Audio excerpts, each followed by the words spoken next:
അലൈക്കും വറഹ്മത്തുള്ളാഹി തആല വബറകാതുഹു. ബിസ്മില്ലാഹ് വൽഹംദുലില്ലാഹ് അസ്സലാത്തു വസ്സലാമു അലാ അഷ്റഫിൽ മുർസലീൻ വഅലാ ആലിഹി വസഹ്ബിഹി അജ്മഈൻ അമാ ബഅദ്. സ്നേഹാദരവുകൾ നിറഞ്ഞ ഉസ്താദുമാരെ, പ്രിയപ്പെട്ട മുത്താലിം സുഹൃത്തുക്കളെ, കേരളത്തിൻ്റെ മാറുന്ന കാലാവസ്ഥ ഉയർത്തുന്ന വെല്ലുവിളികളും അതിനുള്ള പരിഹാരങ്ങളും എന്ന വിഷയത്തിൽ എൻ്റെ ചില ചിന്തകൾ പങ്കുവെക്കാനാണ് ഞാൻ ഈ അവസരം ഉപയോഗിക്കുന്നത്. വിക്കിപീഡിയ പരിശോധിച്ചാൽ ഭൗമാന്തരീക്ഷ മാറ്റങ്ങളെയാണ് കാലാവസ്ഥ എന്ന വാക്കുകൊണ്ട് വിവക്ഷിക്കപ്പെടുന്നത് എന്ന് നമുക്കറിയാൻ സാധിക്കും. കാലാവസ്ഥയെ നമുക്ക് ചൂടുള്ളത്, തണുത്തത്, നനഞ്ഞത്, വരണ്ടത്, മൂടിക്കെട്ടിയത്, തെളിഞ്ഞത്, മിതമായത്, മിതമല്ലാത്തത് എന്നിങ്ങനെയൊക്കെ തരംതിരിക്കാനും സാധിക്കും. ട്രോപ്പോസ്ഫിയർ എന്ന അന്തരീക്ഷ ഭാഗത്താണ് മിക്ക കാലാവസ്ഥ മാറ്റങ്ങളും സംഭവിക്കുന്നത്. ഹരിതകർവാതങ്ങളുടെ അമിതമായ ഉപയോഗം കാരണം കാലാവസ്ഥ മാറ്റവും അമിതമായ കാർബൺ ഡൈ ഓക്സൈഡ് വിതരണവും നടക്കുന്നുണ്ട്. കാലാവസ്ഥ മാറ്റം കൊണ്ട് ഉണ്ടാകുന്ന മറ്റൊരു ദുരന്തമാണ് പ്രളയം. 2018 നടന്ന പ്രളയത്തെ നാം ആരും മറന്നു കാണില്ലല്ലോ. 400-ലധികം പേരാണ് ആ പ്രളയത്തിൽ പൊലിഞ്ഞത്. പുഴകളുടെ തീരം അനധികൃതമായി കയ്യേറുന്നതും മണലെടുപ്പ് പരിധിക്കപ്പുറം നടത്തുന്നതും പ്രകൃതി ദോഷത്തിനും മനുഷ്യദോഷത്തിനും കാരണമാക്കിയിട്ടുണ്ട്.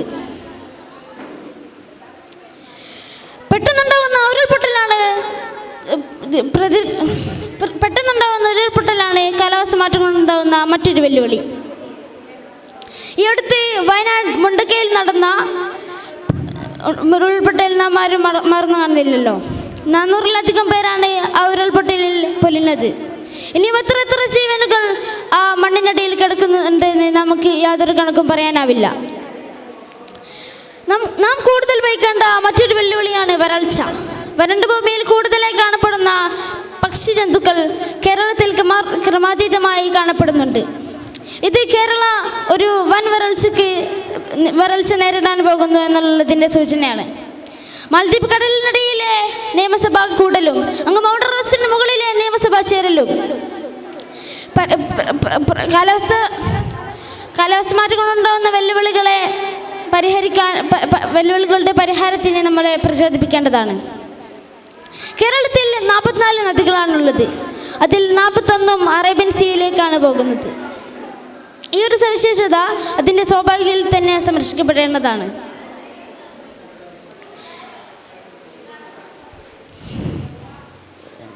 പ്രിയപ്പെട്ടവരെ, ഈ ഒരു അവസരത്തിൽ ഞാൻ ഒരു കാര്യം കൂടെ നിങ്ങളോട് പങ്കുവയ്ക്കുകയാണ്. ഒരു വിശ്വാസിയെ സംബന്ധിച്ചിടത്തോളം ഭൗതികവും ആത്മീയവും ഒരേപോലെ സംരക്ഷിക്കപ്പെടേണ്ടതാണ്. പക്ഷേ വിശിഷ്യ കേരള സമൂഹത്തിൽ ഭൗതികവും ആത്മീയവും നഷ്ടപ്പെട്ട വിശ്വാസികൾ ഒരു ഭാഗത്തും സ്വാതന്ത്ര്യവാദവും മതയുക്തവാദവും നടത്തുന്ന വിശ്വാസികൾ മറുഭാഗത്തും കളങ്കമായി കിടക്കുകയാണ്. വിശുദ്ധ ഖുർആൻ 30-ാം അധ്യായം 41-ാം സൂക്തം നമ്മളോട് ഇങ്ങനെയാണ് പറയുന്നത്: മനുഷ്യർ ചെയ്യുന്ന പാപങ്ങളും തെറ്റുകളും കാരണം കടലിലും കരയിലും അവർ പ്രയാസങ്ങളും ബുദ്ധിമുട്ടുകളും അനുഭവിക്കേണ്ടി വരും.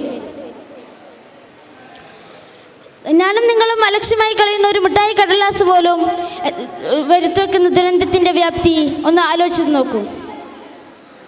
പ്രിയപ്പെട്ടവരെ, ഞാൻ അവസാനിപ്പിക്കുകയാണ്. നമ്മൾ കാലാവസ്ഥ മാറ്റം കൊണ്ടുണ്ടാകുന്ന ബുദ്ധിമുട്ട് സഹിക്കേണ്ടി വരുന്നത് നമ്മുടെ തെറ്റായ പ്രവർത്തികൾ കൊണ്ടാണെന്ന് അടിവരയിടേണ്ടി വരുന്നു. അള്ളാഹുവിൻ്റെ വിധിക്കനുസരിച്ച് വന്നിരിക്കുന്ന പ്രയാസങ്ങളും വന്നിരിക്കുന്ന പരീക്ഷണങ്ങൾ ക്ഷമയോടെ നേരിടുകയും